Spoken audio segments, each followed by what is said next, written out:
Welcome back to the Carolina Sports District. We are broadcasting live on the road. Now spring is here and it's getting more interesting as the temperatures begin to rise. The girls' AAU basketball state championship games took place this past weekend in Indian Trail, where there were a lot of great games. Congrats to the teams that were able to advance to the Nationals.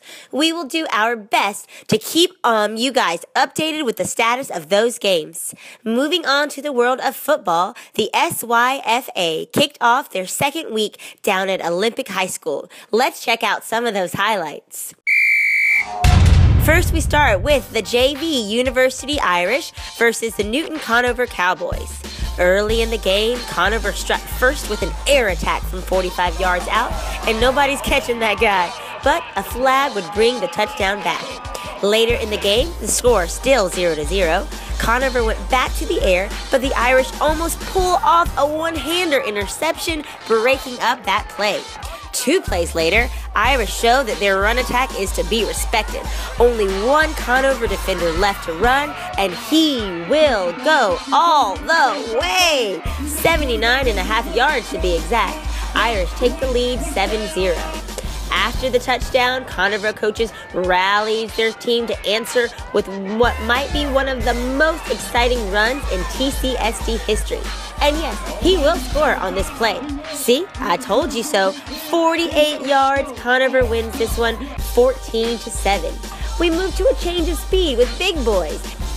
Somebody tell the Irish that the end zone is not a pot of gold. Well, maybe it is, because he has struck lightning and 6 points on the 64-yard run. Irish lead early with 6-0.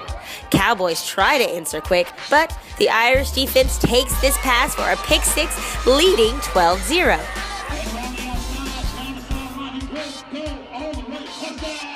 Cowboys would finally reply with a score themselves, and that converts the game's first PAT, now down only 12-7. Cowboys attempted to go to the air themselves, but the Irish get a pick for a pick. Last play in the game, Cowboys drive the ball deep into Irish territory. If they score, they win. The tight end is there, but he loses his footing on what looks like a sure touchdown if caught. Great game.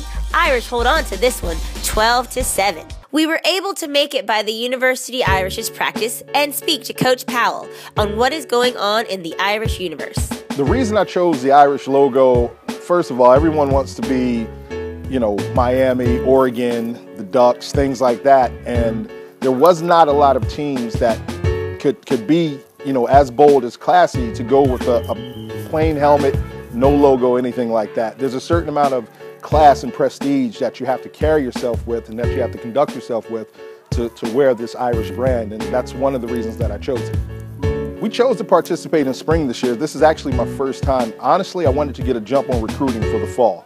In the spring, there's a lot of teams from a lot of different organizations, a lot of different leagues that decided to get together and kind of condition for the fall. So everything that we're doing in spring is preparation for our fall league, CMYFL, AAU football. We want the kids to come in already knowing the program, already having a great infrastructure. They're familiar with the coaches. They're already conditioned.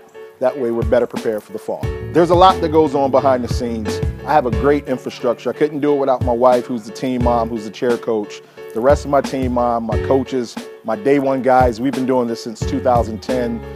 We pray together, team scriptures, Isaiah 54:17. That's no weapon formed against me shall prosper. And, we just wanted to provide an out for the area youth. That way they can have something constructive to do with guys that did it and coached on a high level, played on a high level. So we just wanted to give back to the community. If we don't do it, who else will? If we don't, who will? Sounds like a great quote and motto for those involved with youth student athletes. I'm still trying to figure out if Notre Dame put chips of 14-karat gold in their helmets, but that's an entirely different conversation on its own. I also thought I heard AAU football for the fall. Definitely something we will be looking more into the closer we get to the fall. Thank you, Irish, for welcoming us to your practice, and good luck in your future. We move to the little big guys as the South Charlotte Rams take on the Gastonia Gators. Rams get the game going, scoring the game's first touchdown from about 55 yards out, taking the lead 6-0. Hornets get a Gators get a spark on offense themselves with a 20-yard run. However, the Rams get the ball back and take another run to the house from 45 yards out.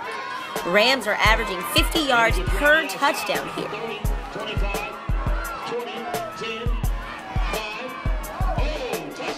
Gators avoid a goose egg, stiff-arming and breaking tackles the entire way.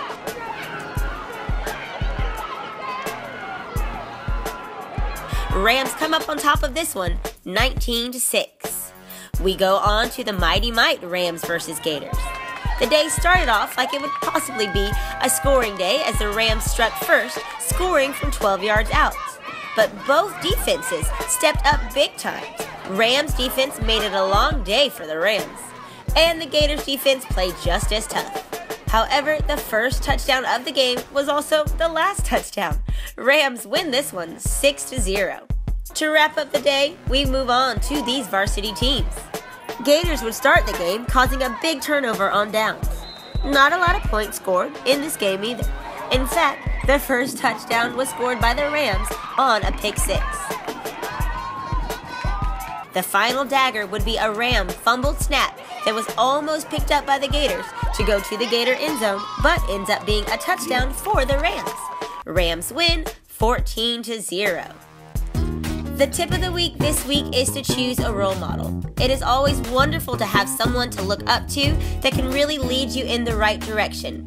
Think about the people that are surrounding you daily or people that you look up to in the media, in the sports world. Find someone that is doing things that you like, things that you can look up to, and keep an eye on them to model yourself in that same way.